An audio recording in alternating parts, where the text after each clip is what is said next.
오늘 함께 보실 하나님의 말씀은 출애굽기 14장 18절에서 21절입니다. 출애굽기 14장 18절에서 21절까지 말씀을 제가 봉독하겠습니다. 내가 바로와 그의 병거와 마병으로 말미암아 영광을 얻을 때에야 애굽 사람들이 나를 여호와인 줄 알리라 하시더니 이스라엘 진 앞에 가던 하나님의 사자가 그들의 뒤로 옮겨가매 구름 기둥도 앞에서 그 뒤로 옮겨 애굽 진과 이스라엘 진 사이에 이르러 서니 저쪽에는 구름과 흑암이 있고 이쪽에는 밤이 밝음으로 밤새도록 저쪽이 이쪽에 가까이 못하였더라. 모세가 바다 위로 손을 내밀매 여호와께서 큰 동풍이 밤새도록 바닷물을 물러가게 하시니 물이 갈라져 바다가 마른 땅이 된지라. 아멘. 네, 오늘 말씀은 아마 많은 분들이 다 알고 계시는 이야기일 거라 생각됩니다. 너무도 스펙타클한 이야기이기 때문에 수많은 영화와 드라마 그리고 만화로도 제작이 됐었던 이야기죠. 생각해 보세요. 얼마나 스펙타클합니까? 뒤에는 애굽의 군대가 쫓아오고 있는데 구름 기둥이 막아주고 있고 모세가 손을 들자 바다가 갑자기 확 갈라지면서 이스라엘 사람들은 그 바다를 마른 땅으로 건너가고 애굽의 군대가 뒤쫓아오는데 다시 모세가 손을 드니까 애굽의 군대가 다시 그 홍해 바다에 의해서 수장이 되는 이야기. 그래서 너무도 엄청난 이야기다 보니까 쉽게 그리고 이집트 왕자 그리고 더 바이블이라는 그 드라마를 통하여서도 이 이야기는 많이 그려지고 있습니다. 홍해 사건은 하나님의 구원과 하나님의 구원 약속을 늘 상징합니다. 일단 이게 하나님의 큰 역사이라는 것이 성경을 통해서 늘 반복이 되고 있고요. 그리고 하나님께서 이스라엘 백성들을 구원하신다라고 약속하실 때 이 홍해 사건을 늘 상기시키시면서 홍해 사건을 일으키셨던 하나님께서 지금 너희들에게도 똑같이 역사하셔서 놀라운 구원을 베풀어 주실 거야 라고 하나님께서 늘 말씀을 하고 계십니다. 그리고 고린도전서 10장에서는 이 바울이 홍해 사건을 세례에 비유하면서 세례를 받은 사람들은 다 하나님께서 베풀어 주신 이런 놀라운 구원을 다 경험한 사람들이다라고 이야기까지도 하고 있습니다. 홍해 사건은요, 우리가 다 잘 알고 있는 이야기입니다. 하지만 우리가 미처 발견하지 못했던 부분을 우리가 함께 생각해 보게 되면서 하나님께서 이 시간 저와 여러분들에게 주시고자 하시는 하나님의 은혜를 함께 나누면서 그 속에서 하나님께서 주시는 하나님의 은혜와 그리고 도전을 받는 이 시간이 되기를 간절히 소망합니다. 하나님께서는 이스라엘 백성들을 출애굽시키셨습니다. 애굽에 10가지 재앙을 내리시면서 하나님께서 이스라엘 백성들이 아무런 노력을 하지 않고 출애굽할 수 있게 해주셨죠.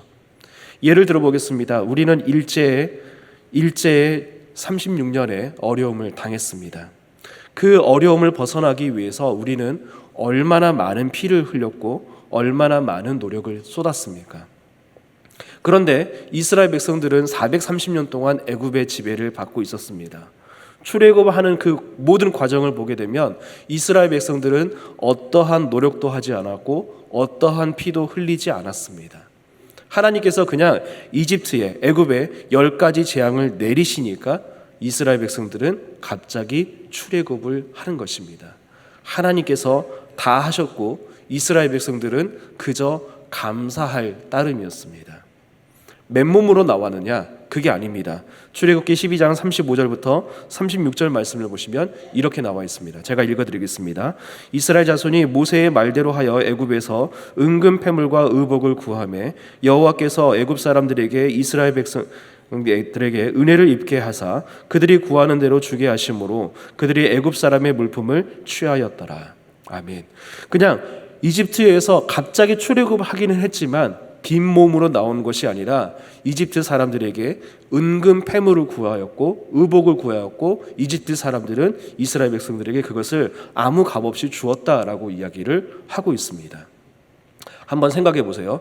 이스라엘 백성들은 이집트에서 430년 동안 종살이를 했습니다. 그들이 무슨 금이 있었기에 금송아지를 만들 수 있었고 성막을 만들 수 있었을까요? 바로 여기에서 답이 나옵니다. 이집트 사람들에게 은근 패물을 구하니까 이집트 사람들이 그 사람들에게 그냥 공짜로 준 거예요. 연구 자료에 의하면 로마 시대 이전까지 이집트가 전 세계의 90%의 금을 사용했었다라고 합니다. 그만큼 이집트에는 금이 풍부해요. 그 금을 이스라엘 사람들이 출애굽을 할 때 구했던 겁니다. 그러면 한번 생각해 봅시다. 이스라엘이 얼마나 하나님 앞에 제대로 살았기에, 얼마나 하나님 앞에 기쁨을 드렸기에 하나님께서 이렇게 이스라엘 백성들에게 은혜를 주셨을까요? 노력과 공로 없이 출애굽을 했으며 막대한 부를 챙기고 어떻게 출애굽할 수 있었을까요? 이스라엘 백성들이 애굽에서 살고 있었을 때 얼마나 하나님의 뜻대로 살고 있었고 얼마나 하나님을 찾았을까요? 네, 이스라엘이 잘해서가 아니라 하나님께서 아브라함과 언약하셨던 그 아브라함 언약을 기억하셔서 이스라엘 백성들에게 이렇게 큰 은혜를 베풀어 주셔서 이스라엘 백성들은 아무런 공로 없이 출애굽을 할 수 있었고 아무런 공로 없이 막대한 부를 가지고 출애굽할 수 있었습니다. 그래서 이스라엘 백성들은 마음이 벅찼죠. 우리가 아무것도 한 것이 없는데, 우리가 아무런 노력도 하지 않았는데 하나님께서 우리를 부자로 만들어 주셨고 아무런 노력도 하지 않았는데 출애굽을 할 수 있었기 때문에 우리가 이제 금방 저 가나안 땅에 들어갈 수 있을 거다라는 부푼 희망을 가지고 있었습니다. 이것을 하나님께서 여지없이 깨부시는데요. 출애굽기 13장 17절 말씀입니다. 제가 읽어드리겠습니다. 바로가 백성을 보낸 후에 블레셋 사람의 땅의 길은 가까울지라도 하나님이 그들을 그 길로 인도하지 아니하셨으니 이는 하나님이 말씀하시기를 이 백성이 전쟁을 하게 되면 마음을 돌이켜 애굽으로 돌아갈까 하셨습니다. 아멘. 말씀을 자세히 보시면 길이 두 가지가 있습니다. 한 가지 길은 편하고 좋은 길이에요. 이집트에서 가나안까지 가는 가장 편한 길은 블레셋 사람의 땅의 길, 흔히 말하는 해변길로 국제도로입니다. 지금도 이 길은 사용하는 길이고 지금은 버스로 이집트에서 이스라엘까지 단 2시간이면 갈 수 있는 길입니다. 걸어서는 일주일이면 갈 수 있는 길이죠. 가장 편하고 가장 완전한 길이기는 하지만 여기에 이 길로 하나님께서 인도하시지 않고 홍해길, 광야길로 그 백성들을 돌리십니다. 그런데 이 길은 비가 오지 않는 길이기 때문에 죽음의 길입니다. 그래서 사람들은 생각합니다. 아니, 하나님께서 저렇게 어마어마한 역사를 베풀어 주셔서 이스라엘 백성들을 출애굽시키셨는데 왜 저 죽음의 길로 인도하시나? 우리도 마찬가지죠. 우리가 하나님의 인도를 받을 때 생각해 보게 되면 분명히 편하고 좋은 길이 있고 이 길로 가면 형통할 것 같은데 하나님께서 그 길로 인도하시지 않고 삥 돌아가게 우리를 인도하실 때가 있습니다. 그래서 때로는 불만이 생기기도 하죠. 그러나 하나님께서는 이스라엘 백성들을 홀로 두지 않으셨습니다. 출애굽기 13장 21절 22절 말씀을 보시면 이렇게 나옵니다. 여호와께서 그들 앞에 가시며 낮에는 구름 기둥으로 그들의 길을 인도하시고 밤에는 불 기둥을 그들에게 비추사 낮이나 밤이나 진행하게 하시니 낮에는 구름 기둥 밤에는 불 기둥이 백성 앞에서 떠나지 아니하니라. 아멘. 구름 기둥과 불 기둥이 이스라엘 백성들이 가는 그 길을 하나님께서 인도하시며 보호하신다라고 말씀에서는 이야기하고 있습니다. 그 길은 분명히 죽음의 길이고 그 길은 분명히 고난의 길이지만 하나님께서는 구름 기둥과 불 기둥을 그들 가운데 보내주셔서 그들을 인도해 주시고 보호해 주시죠. 그래서 이스라엘 백성들에게 이 구름 기둥과 불 기둥은 하나님께서 우리와 함께 하신다, 나를 지켜주신다, 나의 길을 인도하신다라는 눈에 보이는 증거입니다. 하나님께서 나와 함께 하신다, 그리고 인재하신다, 그리고 인도하신다는 그 눈에 보이는 증거이죠. 청년과 제가 청년부 사역을 담당하고 있었을 때 이 부분에 대해서 좀 이야기를 했었습니다. 그 청년이 저에게 이런 이야기를 하더라고요. 하나님께서 우리를 인도하실 때 마치 이스라엘 백성들을 인도하셨던 것처럼 구름 기둥과 불 기둥이 목사님 우리에게도 있으면 참 좋겠어요 라고 이야기를 하더라고요. 그래서 제가 뭐라고 이야기했냐면요, 이렇게 이야기했습니다. 구름 기둥과 불 기둥은 영원하지 않다. 언젠가 사라졌다. 하지만 우리에게는 우리를 떠나지 않고 영원히 함께 하시는 성령님이 함께하고 계신다. 그러니까 이스라엘 백성들을 부러워하지 말아라라고 이야기를 했습니다. 성령님의 인도하심이 마치 구름 기둥과 불 기둥의 인도하심과 거의 비슷합니다. 비록 구름 기둥과 불 기둥이 우리 눈에 보이지 않는다라고 하더라도, 때로는 성령님의 우리를 엉뚱한 길로 인도하신다라고 하더라도 변하지 않고 떠나지 않고 우리와 함께 하시는 분이 바로 성령님이십니다. 네, 믿음 생활 그렇게 편하지만은 않지만 우리와 함께 하시는 그 주님을 믿고 신뢰하면서 계속해서 주님만 믿고 따라가는 우리 모두가 될 수 있기를 소망합니다. 이스라엘 백성들이 그 구름 기둥과 불 기둥의 인도하심을 따라서 가다 보니까 만난 곳이 어디냐면 홍해 바다입니다. 앞에는 홍해 바다가 있고요. 이스라엘 백성들을 내보냈다라고 생각하면서 이집트 왕 바로가 너무도 큰 손해가 입었다라고 생각하면서 이집트의 군대를, 애굽의 군대를 그들을 향해서 보내게 됩니다. 앞에 홍해 바다가 있습니다. 배도 없습니다. 얕지도 않습니다. 백성들의 숫자는 장정만 60만 명, 여자와 어린아이를 합치게 되면 한 200만 명 정도 되는 어마어마한 규모입니다. 배도 없는데 어떻게 건너갈 수 있을까요? 그런데 뒤에서는 이집트의 군대가 쫓아오고 있습니다. 당대 세계에서 가장 강한 군대 중에 하나입니다. 말 2필이 이끌고요. 뒤에는 전차가 있고요. 그리고 한 사람은 활을 쏘고 한 사람은 창을 들고 한 사람은 방패를 들고 돌격해 들어옵니다. 흡사 이렇게 생각하시면 될 것 같아요. 경차 한 대가 80km 정도로 나를 향해서 돌진해 오고 있다. 어떻게 그걸 막을 수 있을까요? 그런데 그 경차가 활도 쏴요. 도망갈 수밖에 없는 상황이죠. 어디 도망갈 수도 없습니다. 앞에는 바다가 있는데요. 뒤를 돌아보면 그 어마어마한 군대가 나를 향해서 돌진해 오고 있는데요. 그때 하나님께서 이렇게 말씀하십니다. 출애굽기 14장 13절 14절 말씀인데요. 제가 읽어드리겠습니다. 모세가 백성에게 이르되 너희는 두려워하지 말고 가만히 서서 여호와께서 오늘 너희를 위하여 행하시는 구원을 보라. 너희가 오늘 본 애굽 사람을 영원히 다시 보지 아니하리라. 여호와께서 너희를 위하여 싸우시리니 너희는 가만히 있을지니라. 아멘. 13절과 14절 말씀을 보시게 되면 가만히 서서 가만히 있으라라는 이야기가 반복되고 있습니다. 가만히 있으라는 이야기가 무엇일까요? 정말 아무것도 하지 말고 가만히 서 있으라는 이야기일까요? 여기에서 가만히라고 나와 있지만 13절과 14절의 가만히는 의미가 다릅니다. 13절의 가만히는 죄송합니다. 히브리어로 좀 읽어드리면 얏자브라는 단어인데요. 이 얏자브라는 단어는 가만히 있다라는 의미가 아니라 자리를 지키다, 똑바로 서다라는 그런 의미를 가지고 있습니다. 즉 애굽의 군대가 나를 향해서 돌진해 오고 있지만 어디 움직이지 말고 너의 믿음의 자리를 똑바로 지키고 서 있어라라는 이야기입니다. 14절에 가만히라는 단어는 하라쉬라는 단어인데요. 이 단어의 뜻은 이겁니다. 쉿, 이거예요. 조용해, 침묵해 라는 뜻입니다. 그러면 무슨 뜻일까요? 너의 자리를 지키고 있고 조용해, 이런 의미인데요.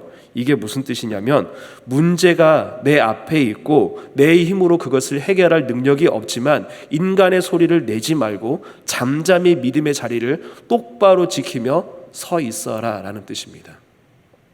아무리 나를 향해서 엄습해 오는 그 수많은 문제들이 있다라고 하더라도 인간의 소리를 내지 말면서 인간의 방법을 사용하지 말고 믿음의 자리를 지키고 거기에 똑바로 서 있어라. 그러면 하나님께서 거기에서 어마어마한 능력을 베풀어 주실 것이다 라고 말씀하고 계시는 것이죠. 네, 그리고 나서 하나님께서 한 가지 더 기적을 그들 가운데 보여주십니다. 출애굽기 14장 19절 20절 말씀인데요. 제가 또 읽어드리겠습니다. 이스라엘 진 앞에 가던 하나님의 사자가 그들 뒤로 옮겨가매 구름 기둥도 앞에서 뒤로 옮겨 이스라엘 진과 애굽 진과 이스라엘 진 사이에 이르러 서니 저쪽에는 구름과 흑암이 있고 이쪽에는 밤이 밝음으로 밤새도록 저쪽이 이쪽에 가까이 못하였더라. 아멘. 구름 기둥이 갑자기 특별한 움직임을 보입니다. 원래 구름 기둥과 불 기둥은 이스라엘 진 맨 앞에 갑니다. 그래서 행진할 때 맨 앞에서 있고요. 그리고 밤에는 구름 기둥이 그 한가운데, 불기둥으로 변해서 이스라엘 진 한가운데 있게 됩니다. 즉 구름 기둥의 움직임은 항상 맨 앞이나 한가운데입니다. 그런데 이 구름 기둥이 갑자기 특별한 움직임을 보이게 되는데요, 맨 앞에 있던 그 구름 기둥이 이스라엘 진 맨 뒤로 가게 됩니다. 그래서 이집트 군대와 이스라엘 진 사이에 딱 가로막고 서서 더 이상 애굽의 군대가 이스라엘을 향해서 돌진하지 못하도록 만들어줍니다. 특별한 구름의 움직임이죠. 구름 기둥은 하나님의 임재와 그리고 인도하심을 상징합니다. 성령님과 거의 비슷하죠. 그런데 그 구름 기둥이 특별한 움직임으로 지금 큰 역사를 베풀어 주고 있습니다. 평상시에도 이스라엘 백성들과 함께 하셨던 그 하나님이 이스라엘 백성들을 이제는 보호하는 특별한 움직임으로 함께하고 계신다라는 이야기죠. 네, 이런 구름 기둥의 특별한 움직임, 성령님의 특별한 역사하심이 우리들에게도 있기를 소망합니다. 그래서 이스라엘 백성들이 그 이집트의 군대로부터 지금 안전하고 있는 거예요. 하나님께서 이스라엘을 늘 보호해 주시고 인도해 주시지만 특별한 움직임을 통하여서 지금 이스라엘 백성들을 보호해 주고 있습니다.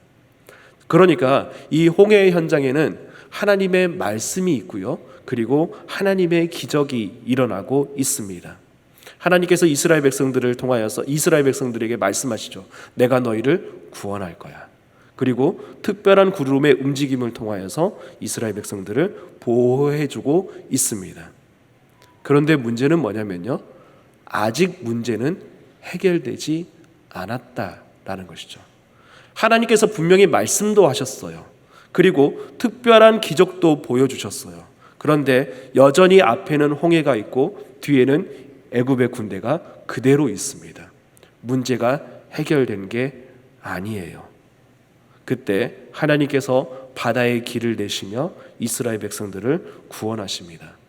아무도 생각하지 못했고 아무도 상상하지 못했던 방법으로 이스라엘 백성들을 구원하십니다. 자, 우리가 너무도 잘 알고 있는 대로 바다가 갈라지는 것이죠. 이 바다가 어떻게 갈라졌습니까? 우리가 너무도 잘 알고 있는 대로 모세가 손을 내밀어서인가요? 아니면 지팡이로 홍해 바다를 쳐서인가요? 말씀은 어떻게 이야기하고 있을까요? 자, 출애굽기 14장 21절 말씀입니다. 우리 같이 읽어보겠습니다. 시작. 모세가 바다 위로 손을 내밀매 여호와께서 큰 동풍이 밤새도록 바닷물을 물러가게 하시니 아멘. 말씀은 뭐라고 이야기하냐면요, 모세가 바다를 향하여서 손을 내밀었다라고 이야기를 합니다. 자, 모세가 바다를 향하여서 손을 내밀었을 때 어떻게 됐습니까? 바다가 갈라졌나요? 말씀을 자세히 보세요. 다시 한번 띄워주세요. 모세가 손을 내미니까 어떤 현상이 일어나게 되냐면 바다가 갈라진 것이 아니라 밤새도록 동풍이 붑니다. 모세는 하나님의 말씀에 의지해서 바다를 향하여서 손을 내밀었습니다. 그러면 우리의 생각에는 모세가 손을 딱 내미는 순간 바다가 갑자기 확 하고 갈라져야 돼요. 그런데 그게 아니에요. 밤새도록 동풍만 붑니다. 모세는 어떤 생각을 가졌을까요? 하나님의 말씀에 의지해서 손을 내밀었어요. 모세의 생각에는, 그리고 많은 사람들의 생각에는 우리가 생각하는 것처럼 바닷물이 확 갈라져야 될 것 같지만 그게 아니라 밤새도록 동풍만 붑니다. 모세는 여전히 손을 들고 있었겠죠. 이거 뭐지? 이런 생각을 하지 않았을까요? 하나님께서 분명히 말씀도 하셨고 기적도 보여주셨는데 내가 들은 하나님의 말씀이 잘못된 거 아닌가? 내가 착각한 거 아닐까? 라는 생각이 들 수밖에 없겠죠. 아니, 분명히 하나님의 말씀에 의지해서 손을 내밀었는데 일어나고 있는 현상은 동풍만 불고 있으니까요. 얼마나 답답했을까요? 출애굽 루트는 우리가 요즘 막 공부해서 추적해 보면 가지수가 한 5가지 정도 나옵니다. 그 이유가 뭐냐면 사람이 살지 않는 곳이기 때문에 그렇습니다. 그만큼 힘든 곳으로 하나님께서 이스라엘 백성들을 인도하셨습니다. 거기를 보게 되면 어떤 현상이 일어나게 되냐면 홍해 후보만 3개 정도 되고요, 시내산 후보만 2개 정도 됩니다. 그러니까 정확하게 홍해가 어디다, 시내산이 어디다 특정하기가 어려워요. 그런데 변하지 않는 사실은 뭐냐면 이스라엘은 동쪽을 향해서 가고 있다는 것은 변하지 않는 사실입니다. 즉 무슨 이야기냐면 모세가 바다를 향하여서 손을 내밀었는데 동풍이 불었다라는 이야기는 그 동풍은 앞에서부터 불어오는 바람이었다라는 이야기예요. 그러면 앞은 어디냐? 사막에서 불어오는 뜨거운 동풍입니다. 그러니까 무슨 이야기냐면 모세가 바다를 향하여서 손을 내밀었을 때 바람이 불어오는데 뜨거운 바람이 계속해서 불어오고 있었다라는 이야기예요. 한번 생각해 보겠습니다. 모세가 정말 손을 내미는 그 순간 바다가 갈라졌다라고 한다면 어떤 현상이 벌어질까요? 바다는 갈라졌겠죠. 바닥은 어떻게 될까요? 흔히 말하는 개펄일 겁니다. 건널 수 있을까요? 무슨 이야기냐면 하나님께서는 헤어드라이기로 밤새도록 바닷물을 말리고 계신 거예요. 그래서 물도 말리시고 바닥도 말리시고, 맞바람이기 때문에 앞에서 불어오는 바람이기 때문에 바다가 갈라지는 것이 이쪽에서부터 보이지 않습니다. 저쪽에서부터 갈라져요. 그리고 나서 어느 정도 갈라지는 순간 바닷물이 갈라졌구나 라고 알 수 있게 됩니다. 그런데 놀라운 것은요, 이것이 홍해를 건널 수 있는 가장 완벽한 방법입니다. 앞에서도 말씀을 드렸습니다. 이스라엘 백성들 인원은 장정만 60만 명입니다. 여자와 어린아이가 포함이 되면 200만 명입니다. 그 많은 숫자가 어떻게 홍해 바다를 건널 수 있을까요? 200만 명이 줄 서서 간다라고 한다면 얼마나 많은 시간이 걸릴까요? 제가 늦게 올려드려서 준비가 됐을지 모르겠는데요. 그림 한번 보여주실 수 있을까요? 네, 우리가 생각하는 홍해의 기적입니다. 저렇게 좁은 지역으로 바다가 갈라진 거죠. 자, 200만 명이나 되는 사람들이 저렇게 건너간다라고 한다면 얼마나 많은 시간이 걸릴까요? 상상도 안 됩니다. 우리 예배 끝나고 줄 서서 나갈 때 얼마나 많이 힘드세요? 막 사람들 막 밀고 막 이렇게 하시잖아요. 그러지 않을까요? 저 상황?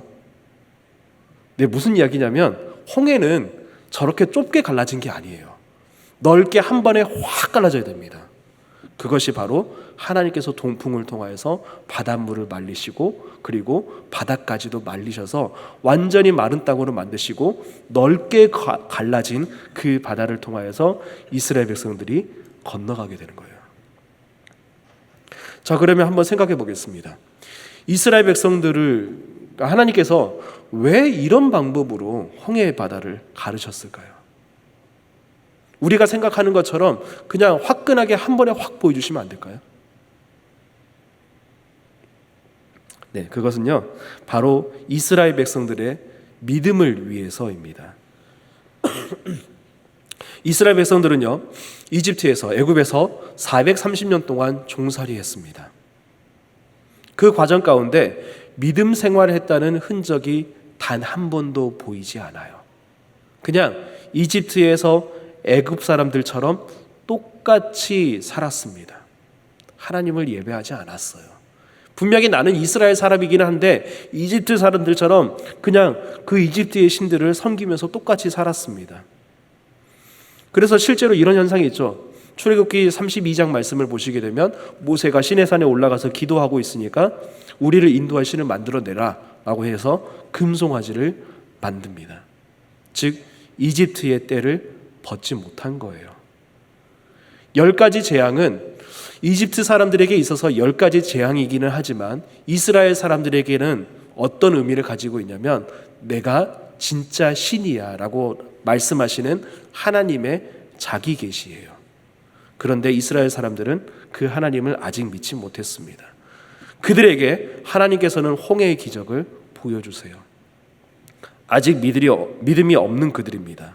그런데 그들에게 애굽의 군대의 죽음과 그리고 홍해바다 사건을 통하여서 하나님께서 나를 이렇게 구원해 주시는구나, 나를 이렇게 보호해 주시는구나 라고 그들이 믿게 됩니다.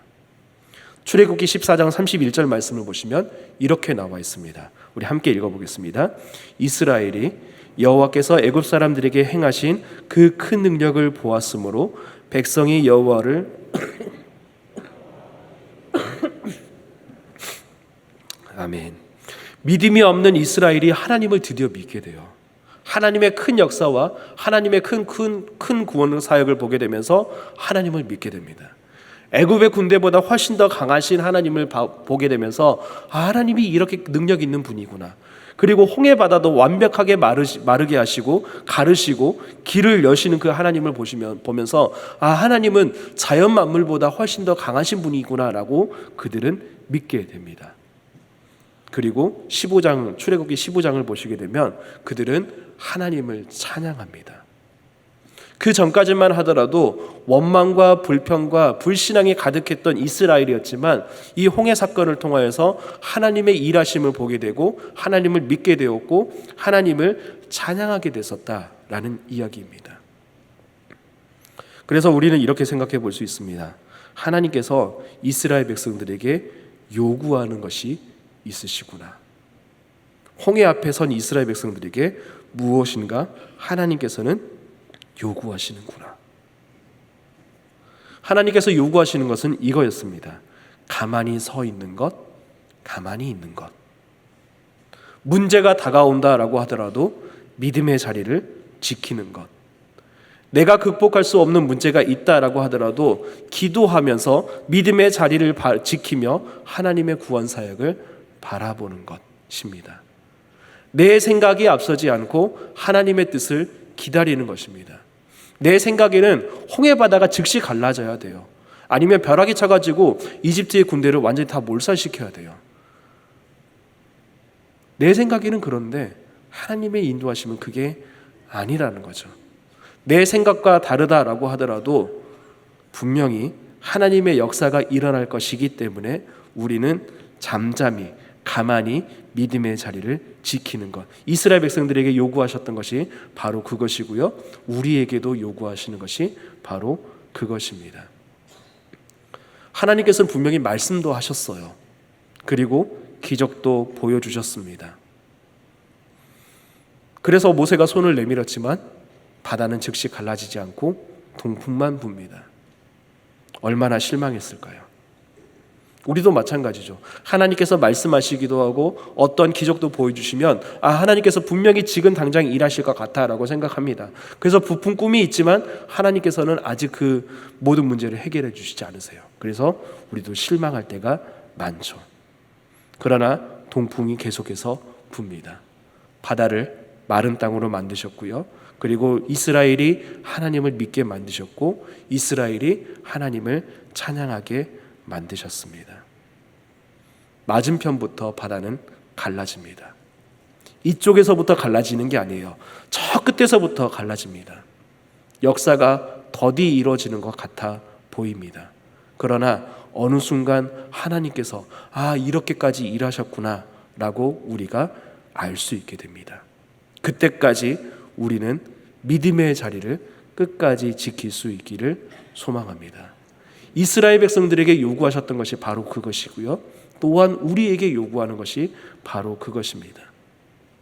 응답이 없을 것 같다고 포기하는 것이 아니라 하나님의 때를 끝까지 기다리면서 계속해서 믿음의 자리를 지키고 기도하는 우리가 되기를 소망합니다. 알고 있어요. 그런데 우리는 정말 하나님의 역사를 끝까지 기다릴 수 있을까요? 내가 앞서지 않고 하나님의 때를 끝까지 기다릴 수 있을까요?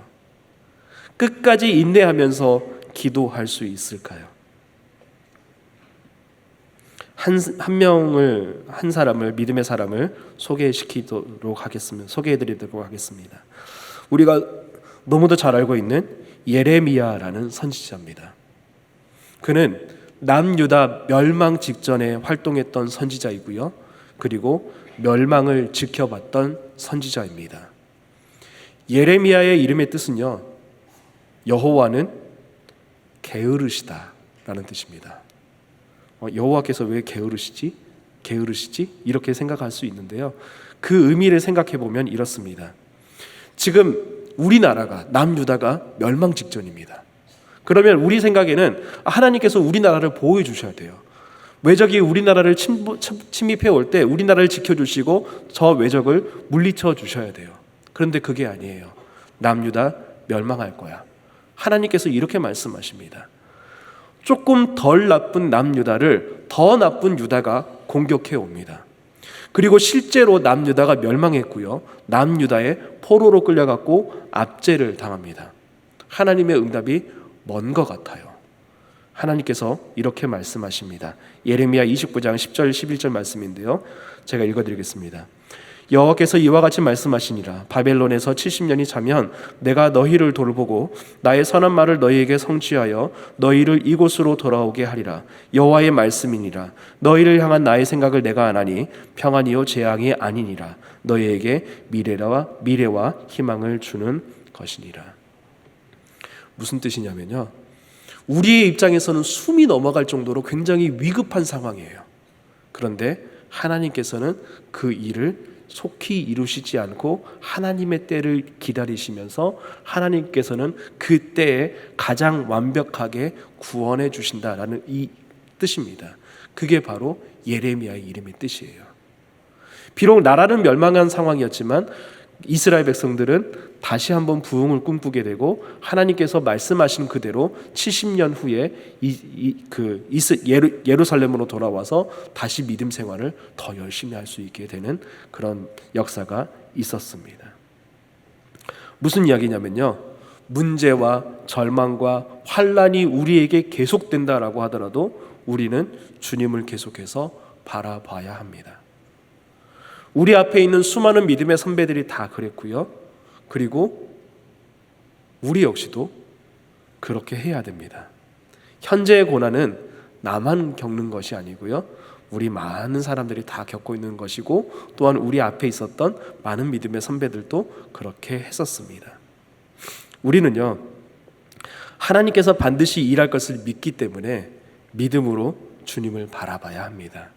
그리고 그 믿음 안에서 흔들리지 않고요, 큰 역사가 일어나길 바라면서 마치 모세가 손을 내밀었을 때 동풍이 불었던 것처럼 그냥 그 현상 가운데 그런 일이 일어난다라고 하더라도 잠잠히 기도하면서 잠잠히 하나님을 바라보는 것, 가만히 하나님을 바라보는 것, 하나님께서 반드시 그분의 뜻대로 일하실 것이기 때문에 우리는 그렇게 믿음을 지키는 것이 너무도 중요합니다.